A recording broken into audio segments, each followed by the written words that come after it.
माता शेरावाली तेरी महिमा है निराली। हे माता शेरावाली तेरी महिमा है निराली। चरणों में शीश झुकाऊं, चरणों में शीश झुकाऊं, तेरी भक्ति में रम जाऊं माँ। हे माता शेरावाली तेरी महिमा है निराली। हे माता शेरावाली तेरी महिमा है निराली। और वो कहते हैं ना, अपने सुख के लिए हम दूसरों को कष्ट दे तो हम कभी सुखी नहीं रह सकते। और इसलिए अपने बारे में हमें कम ही सोचना चाहिए, क्योंकि हमारे लिए सोचने वाला ऊपर बैठा है भगवान। और अगर हम अपनी सुख की कामना करते कि हमें किसी चीज़ को मार के हमें सुख मिलेगा, तो ये बहुत ही गलत है। और जो किस्मत में लिखा है वो तो होके ही रहेगा। वो सुख दुख सब ऊपर से भगवान ने पहले से ही तय कर रखा। हेलो दोस्तों, नमस्कार। मैं सुषमा चमोली स्वागत करती हूँ आपका फिर से अपनी एक नई वीडियो के साथ। आई होप आप सब ठीक ही होंगे और हम भी सब ठीक ही है। और आपका प्यार और आशीर्वाद हमेशा हमारे साथ रहे, और ये आशा करते हैं। और मैं अभी कुछ चीज़ें ऐसी हैं जिनके बारे में मैं आपको बताना चाहती हूँ। खासकर लेडीज़ के लिए है ये वीडियो मेरी, क्योंकि जो चीज़ें मैंने महसूस करी है, क्या पता वो भी किसी और लोगों के साथ होती जा रही होगी ये चीज़ें, तो वो ध्यान से सुने। और वो टॉपिक है, जैसे पहाड़ों में होता ही है ज़्यादातर कि बहुत सारी महिलाओं के साथ होता है, वो भी जब शादियां हो जाती है फिर ये चीज़ें उनकी ज़िंदगी में ऑटोमेटिक ही ज़्यादातर देखने को मिलती है। और मेरे साथ भी ऐसे ही हुआ था कुछ, और जिससे मैं अपनी बहनों को बताना चाहती हूँ कि इन चीज़ों पे ज़्यादा ध्यान नहीं देना चाहिए, क्योंकि अगर हम उस तरफ मुड़ गए जिस चीज़ के बारे में मैं आपको बताने वाली हूँ, तो ज़िंदगी में कभी भी सुख नहीं पाओगे। और अपने मन पे, अपने इष्ट और भगवान पे विश्वास हो तो सब चीज़ संभव है। और गलत चीज़ की तरफ हमें ध्यान देना ही नहीं चाहिए, क्योंकि जैसी सोच होती है वैसी हमारे साथ होता है। इसलिए कोई भी कुछ कहे तो एकदम अपना फैसला एकदम से ऐसे नहीं होना कि हाँ बस हमें ये चीज़ें करनी है और हम ठीक हो जाएंगे एकदम। और अगर आपको वीडियो अच्छी लगे तो ध्यान से सुनना मेरी बात। गांव में जैसे बहुत सारी औरतों को कहा जाता है कि आपको बच्चे नहीं होंगे, आपके पेट में मसाण है, ये चीज़ें है। मतलब ज़्यादातर औरतों को ये चीज़ें बताई जाती है गांव में, जिससे वो काफ़ी परेशान रहती है। और ऐसा ही मेरे साथ हुआ था। और क्योंकि गांव में अगर किसी के बच्चे जल्दी ना हो या किसी के पेट में भी ख़राब होते तो कहीं जाए इधर उधर, जैसे गांव में होती बाकियों के पास जाओ तो वो यही चीज़ें बताएंगे कि तुम्हारे पेट में मसाण है। और मैं इसी टॉपिक पे आज बात करना चाहती हूँ, जो चीज़ें मैंने महसूस करी हैं। और मेरे साथ भी ऐसे हुआ, मेरे को भी ऐसे ही बोला गया था कि मतलब आपके पेट में मसाण है और आपके जीवन में कभी, मतलब जब तक आप किसी बकरी, मुर्गा या किसी को एक बलि नहीं दोगे तो मतलब तुम्हारी संतान होनी बहुत ही मुश्किल है। फिर मेरे को ये अजीब सा लगा, क्योंकि मेरा 8 महीने का पेट में हुआ था, बच्चा ख़राब हो गया था। और उसके बाद हम जब इधर गए कहीं किसी से पूछने के लिए, तो उन्होंने बताया कि नहीं, आपके मतलब ये चीज़ें असंभव है, क्योंकि आपके पेट में की मसाण है। जब मैं 11 साल की थी तब से आपके पेट में मसाण है और आपके बच्चे होने बहुत मुश्किल है जब तक कि आपने या बकरा मुर्गा कुछ दिया नहीं। पर मेरे को अजीब सा लगा उस टाइम। मैंने कहा क्या ये चीज़ें होती है? फिर मैंने कहा, मेरा मन में यही था कि नहीं, किसी को मार के मैं कभी भी बच्चे पैदा नहीं करूँगी, क्योंकि मेरा मन में यही था कि किसी को मार के क्या अपना भला हो सकता है? कभी नहीं। और फिर मेरे मन में अजीब सा हुआ कि मतलब क्या है ये चीज़ें। मतलब मैं किसी बच्चे को मार के, बकरी का बच्चा और तब फिर अपने लिए मतलब संतान पैदा करूं। मेरे को अजीब सा लगा। फिर मेरा मन में यही था ना, ऐसे ही रहोगे पर मैं बच्चे पैदा नहीं करूँगी। और मैं घर पे भी यही बोलती थी अपनी सास लोगों के साथ कि अगर आपको और चाहिए बच्चे तो तुम इनकी दूसरी शादी करा लेना, पर मैं किसी को मार के मतलब बच्चा पैदा नहीं करूँगी। फिर ऐसे था, जब मन में यही था, फिर हमने ऐसी जन्म पत्री दिखाई। फिर उसमें पंडित जी ने बोला था कि मतलब अगर तुम कर सकते हो तो शनिदेव का व्रत करके देखो, क्योंकि ये कठिन भी है व्रत। अगर हो सके सही से नियम करके तो कहीं हो सके, अगर किस्मत में हो तो। मैंने भी उस टाइम शनिदेव के व्रत किए थे, 11 किए थे, या ऐसे अजोटे करने चाहिए इसमें। तो मतलब मेरे पेट में रह गया था मेरा देवांश। और उसके बाद फिर जब देवांश हो गया था उसके बाद फिर मेरे साथ फिर यही समस्या रही। इसके बाद फिर मेरे 4 महीने का मतलब 2 रहे थे। इसके बाद वो फिर ऐसी खराबी हो रही थी वो बीच में। और ये भी नहीं है कि मतलब देवी देवता नहीं होते, होते हैं, सब चीज़ें होती है।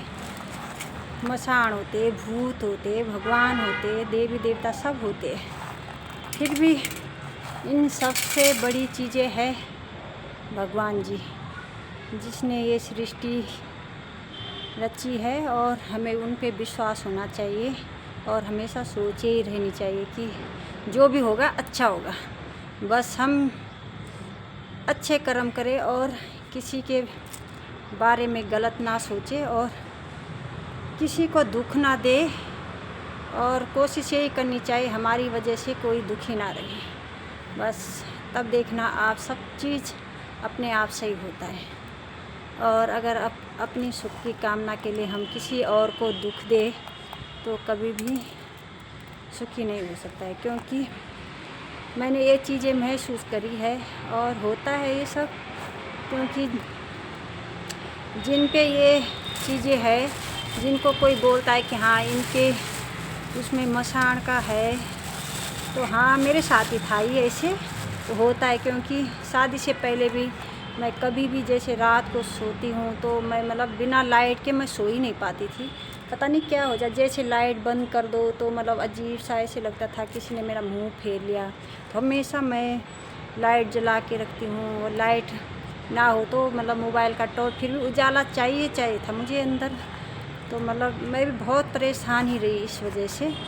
पर ये होता है ना कि फिर जब शादी हुई तो ऐसी प्रॉब्लम आई क्या ये सब, तब पता चला कि हाँ ये चीज़ें है, मसान है, राणा फलाना जो भी होता है। पर मेरा यही था कि ना भाई, विश्वास था कि गलत नहीं करना है तो नहीं करना है। बस अपने सुख के लिए दूसरे को मैं पीड़ा दे ही नहीं सकती हूँ, चाहे ऐसे ही रह जाओ ज़िंदगी भर। तो अगर हम किसी दूसरे के बारे में अच्छा सोचते तो भगवान ऊपर बैठा है, वो हमारे सुख की हर चीज़ की व्यवस्था अपने आप कर लेता है। और वही मेरे साथ हुआ है। इसीलिए मेरी हर बहन से यही गुजारिश है कि अगर कोई आपको ये भी बोलता है कि हाँ बकरा दो ये है, तो एक बार अपने को भी समय दो। एकदम से इस डिसीज़न पे ना जाए कि हाँ अब मैं बकरी ला के मेरे हर चीज़ एकदम से सही हो जाएगा। ये बहुत ही गलत बात है, क्योंकि इससे इंसान कभी भी सुखी नहीं रह सकता है। आप ये देख लेना।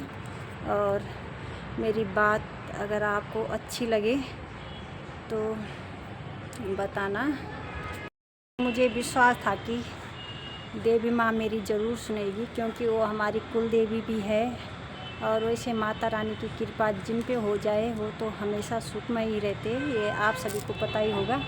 और किसी न किसी रूप में भगवान हमें रास्ता दिखाता ही है। क्योंकि अगर मेरे को ये चीज़ें बोल दी थी तो मैं बहुत परेशान थी, इसलिए माता रानी की कृपा होगी कुछ। जब मैं मायके गई थी तो वहीं से किसी ने मेरे को बोला था कि एक बार कहीं जैसे गांव में एक टाइम हुआ था, जैसे डोलियाँ ये चीज़ें आती है, तो कोई बहन थी मेरी और उन्होंने मेरे को कहा कि एक बार है कि वहाँ है एक जगह, वहाँ के लिए कहा कि एक बार वहाँ चली जाए। वहाँ क्या बोलते, कुछ और चीज़ें बोलते कि यही मसान वाली ये चीज़ें बोलती है, तो एक बार देख ले वहाँ जाके, क्या पता देवी माँ का ही कुछ इशारा हो मेरे लिए। क्योंकि मैं बहुत ही परेशान हो गई थी कि अब क्या होगा। फिर मैं वहाँ गई, मैं और मेरे भाई चले गए थे वहाँ। और वहीं देवी माँ की कृपा हुई मेरे पे। और उन्होंने कहा मेरे को कि तू चिंता मत कर, ऐसा कुछ भी नहीं है, बोलने दे, जो बोलता है मसान है, कुछ भी है, मसान क्या देवी माँ से बड़ा है। और जैसे उन्होंने ये बोला तो मेरे मन को थोड़ा शांति मिली अंदर से।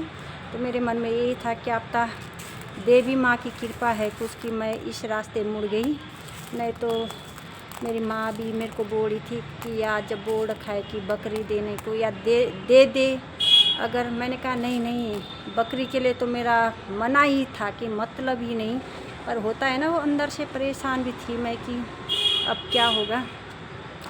फिर वहाँ जो पंडित जी थे उन्होंने कहा कि तू ये चावल खा लेना, 11 दिन के दिए थे, और तुम उसी टाइम आना जब तुम्हारा बच्चा हो जाएगा, बस ये उन्होंने गारंटी दी थी मेरे लिए। और ऐसे मन में कुछ भी नहीं रखना, बस विश्वास रखना कि होगा ज़रूर। फिर मैंने वो चावल लिए थे, और फिर मेरी 9 साल बाद मेरी एक बिटिया रानी हुई, जो मैं देवी माँ का प्रसाद समझ के मेरे जीवन में बहुत ही सारी खुशियाँ लाई उसने। और तब मैं जब सोचती हूँ ना इन चीज़ों के बारे में कि अगर मैं भी इस तरफ मुड़ जाती कि हाँ, एकदम से मेरे को बोल दिया, जितनों के पास गए तो उन्होंने यही कहा कि हाँ मसान है, तब तक तो हो गए ही नहीं, मतलब ही नहीं है, मतलब ही नहीं है। तो अगर मैं भी चाहती तो मैं भी जाती और बकरा काट के दे देती कि हाँ, वो कुछ दिन का सुख होता है। फिर यही चीज़ें, तुम्हें कुछ भी कष्ट हो, एकदम से तुम जाओ बकरा दो, मारो, पर ये नहीं सोच रहे कि वो भी कोई जीव है। सुखी कैसे रह सकता है वो इंसान जो दूसरे को मार के अपने सुख की कामना करता है। पर यही विश्वास है कि अपने माता रानी पे, अपने इष्ट और कुल देवी देवताओं पे विश्वास करो, और अपनी जो भी परेशानी होती है उनके हाथ में रख दो, वो अपने आप आपको रास्ता दिखाते हैं। पर सोच हमेशा सकारात्मक होनी चाहिए, नहीं तो अगर हम गलत चीज़ों की तरफ जाएंगे तो ज़िंदगी भर हम उन्हीं तरफ चले ही जाएगा, और कभी हमारा जीवन सुखमय नहीं हो सकता है। इसलिए सब बहनों से मेरा यही निवेदन है कि अगर कोई आपको ये बोलता है तो एकदम से किसी जीव को मारने की, कोई भी मुर्गा हो, बकरी हो, एक बार उनके पास जाके देखो कि अगर वो मर जाए तो मतलब उसकी माँ होगी तो मतलब क्या महसूस करती होगी। और फिर हम लोग सोचते कि हमें सुख मिलेगा, कहाँ से सुख मिलेगा फिर। और अगर हम उनके प्रति, और फिर हम लोग सोचते कि हमें सुख मिलेगा, कहाँ से सुख मिलेगा फिर। और अगर हम उनके प्रति दया